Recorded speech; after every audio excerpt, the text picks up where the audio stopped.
Hello everyone, welcome to happy hours. কেমন আছো সবাই? বেশ, আবার কিছুদিন পরে একটা ফুল ডে ব্লগ দিয়ে আমি ঝিলিক হাজির হয়েছি তোমাদের জন্য। ভীষণই স্পেশাল একটা মোমেন্ট তোমাদের সাথে শেয়ার করব। আগামীকাল রনর জন্মদিন, সবটা কীরকমভাবে কাটছে, কেমনভাবে আনন্দ করছি সেই সমস্ত কিছুর জন্যই, এবং মা বাবা আসছেন, সব কিছু নিয়েই ভীষণ বেশি এক্সাইটেড। আজকের ব্লগটা তোমাদের সাজালাম প্রি বার্থডে ব্লগ হিসাবে। তোমরা আমাকে দেখে জানিও তোমাদের কেমন লাগলো।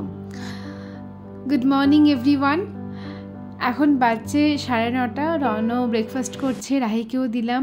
আটা নুডলস বানিয়েছি, সেটাই রাহিকেও দিলাম, রনকেও দিয়েছি। রাহিটা আগে তুলে নিই, রনর জন্য স্পাইসেসগুলো অ্যাড করেছি হালকা, দিয়ে রনকে দিলাম খেতে। ও খাওয়া দাওয়া করে আবার বেরোবে, ভিজিট আছে, সেখান থেকে এসে আবার কাটোয়া যাবে।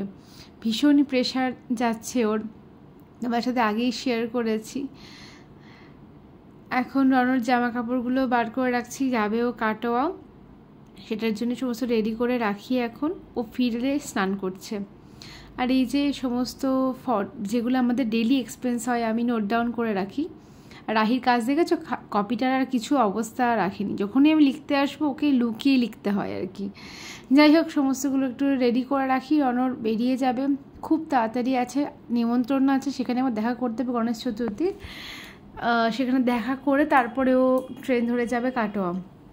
এদিকে আমার বেড কভার চেঞ্জ করব আজকে, তার সাথে আজ গণেশ চতুর্থীর পুজো করব। এরপরে সবটা নিয়ে অনেক বেশি আর কি প্রেশার। সকাল থেকে পড়ানো ছিল, সমস্ত পড়ালাম। আগামীকাল এত বড় দিন, তারও কিছু অ্যারেঞ্জমেন্ট আছে। কন্টিনিউয়াসলি সব কিছুই প্যারালালি চলছে। রন রেডি হয়ে গেছে প্রায়, এখন বেরোবে। জানি ওর কাজের জন্য যাচ্ছে, তবুও কাটোয়া যাচ্ছে আর আমি এখানে কাটোয়া যাচ্ছি না, আমার কেমন জানি একটা লাগছে।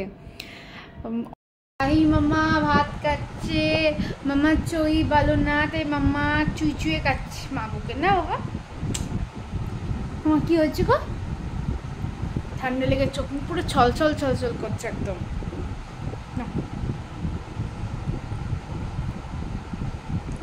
একদম শুকনো শুকনো ভাত খাচ্ছে। গায়ে টেম্পারেচার আছে, মেডিসিন দেবো, জাস্ট খাইয়ে মেডিসিন দেবো।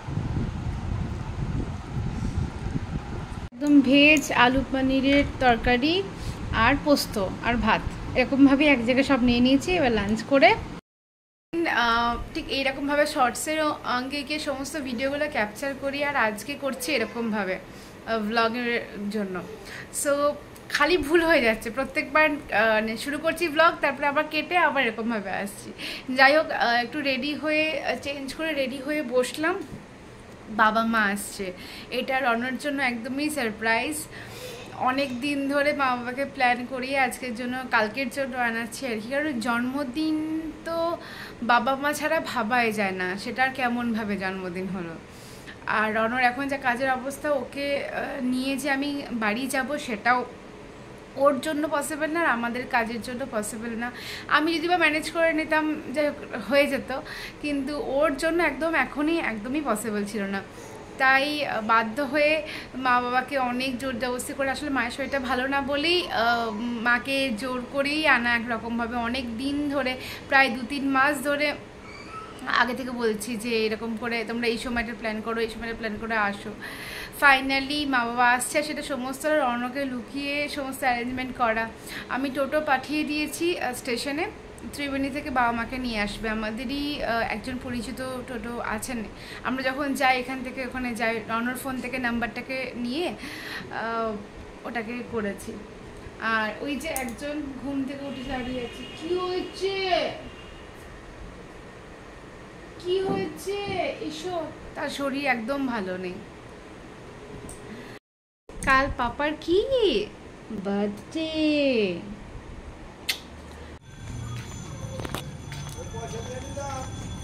পয়সা কি করলে? কেন না? তুমি চলো, তুমি দিয়ে দিয়েছ, কেন দিলে তুমি? চলো চলো, কেমন আছে? বাবা মা এসে গেছে, খুব বেশি আনন্দ হচ্ছে। আর দুজন বয়স্ক মানুষ ভালোবেসে যে কত জিনিস হাতে করে নিয়ে এসছে কি বলবো। আর মা এসে তো খুব টায়ার্ড হয়ে গেছে, পায়েও যন্ত্রণা করছে, মা তাই একদম পা ছড়িয়ে মাটিতে বসলো, বললো আমাকে একটু বসতে দে এরকমভাবে। ঠিক আছে, মা বাবাকে চা করে দিলাম, মা বাবা চা খাচ্ছে। আর তোমাদের দেখাই, দেখো কি এনেছে। এত বারণ করে সবাই মাকে, তবুও মা এই বাড়িতে ছাতু, বাড়িতে বড়ি, সমস্ত কিছু করে। আর তার তো স্বাদ তো বলো, কোনো রকম ভেজাল ছাড়া। তাছাড়াও আরও অনেক কিছু এনেছিল, আমি আবার এসে দেখছি। আমি এখন বেরোলাম, আগামীকাল কল্যাণেশ্বরী মায়ের কাছে ভোগ জন্য আমি আর কি ভাবনা চিন্তা করেছি, মনস্থির করেছি। সেই জিনিসপত্রগুলোই এখন যাই, গিয়ে দিয়ে আসি মন্দিরে, কারণ কালকে সকাল সকাল রান্না হবে। আজকে দিয়ে এলে কী হবে সব কিছু আমরা দেখতে পাবেন। অ্যাকচুয়ালি খিচুড়ি আর তার সাথে ভাজা, এটাই আমাদের হয়। কিন্তু আমি বললাম যে একটু মায়ের কাছে পায়েসও হোক, জন্মদিন যেহেতু, যার জন্য বলছি। যাই হোক, ওনারা তাতে আমাকে সম্মতি দিলেন। সমস্ত জিনিসপত্র রেখে আমি এখন চললাম, এখান থেকে যাব দুধটা আনতে। রণ তো নেই, তাই আমাকে যেতে হবে, নিয়ে আসবো ওখান থেকে। এসে যাব কেক আনতে, আর মিষ্টিটা আশা করছি এখন আর যাবো না, কারণ আমাকে গিয়ে রান্নাবান্না করতে হয়। মা বাবা তাড়াতাড়ি করে ডিনার করে নেন, তো ওটা করব কি, রণ ফিরলে ওর সাথে একবার টুক করে বেরিয়ে গিয়ে তখন নিয়ে আসবো। কি আর করব, কিছু করার নেই, যাই এখন। তো পেলাম না, মনটাই খারাপ হয়ে গেল। আর মা রনর গিফটটা অনেক দিন ধরে আমাকে মাথা খারাপ করে দিয়েছিল যে রনর গিফটটা নিয়ে নিলাম। যা যা মার ডেসক্রিপশন দিয়েছে সেরকম অনুযায়ী নিলাম সবটা। দেখা যাক এবার মা যে দেবে আর যে পাবে তার পছন্দ হয় কিনা। সবই তো প্রক্সি আমি দিচ্ছি, ধরো। ওকে, যাই। চলে এলাম বাড়ি, আর নিয়ে এলাম ছোট্ট দেখে একটা কেক রাত্রের কাটিং করার জন্য। আর বাদ বাকি তো কেক কাটিংটা মেনলি হবে সোদপুরে গিয়ে। সো ইয়েস, তবুও রাত্রের বেলা একটু কেক না কাটলে কেমন কেমন লাগে না, তাই আর কি। যাই এবার বাড়ি গিয়ে কুমড়োর তরকারি হবে, রুটি হবে। কুমড়ো হচ্ছে এই জন্যই বাবা মার ফেভারিট এটা, তাই যাই এবার। আমি এসেই রান্না বসাতে গেলাম, আর মা সমানে তুই আমাকে সবজিগুলো দিয়ে আমি কেটে দিচ্ছি। আমার মা অন্যদিকে একটু ব্যস্ত আছে, বললো যে না তুই দে, তুই সারাক্ষণ ছোটাছুটি করছিস। আমি বললাম তোমরা এত দূর থেকে এলে ক্লান্ত হয়ে বসো, আমি করে নিচ্ছি। সে তো কিছুতেই শোনার নয়, বাড়িতে বসে থাকার মানুষ নয়। যাই হোক, মানে বকা খেয়ে দিতেই হলো। আর এদিকে দেখছো চলে এসছে একজন, তার সাথে এখন চললাম তারই জন্মদিনের মিষ্টি আনতে। কিছু করার নেই, এগুলো হতে থাকে, বড় হয়ে গেছি আমরা। ওর সাথে যাই, গিয়ে এখন মিষ্টিটা নিয়ে আসি। বাচ্চা এখন 9:30, রান্নাবান্না সমস্ত কমপ্লিট, শুধু গিয়ে মা বাবাকে খেতে দেবো, ব্যাস তাহলেই হবে। হাসিটা একবার দেখো, শুধু ছেলেকে দেখবি বলে, হাসিটা দেখে নাও।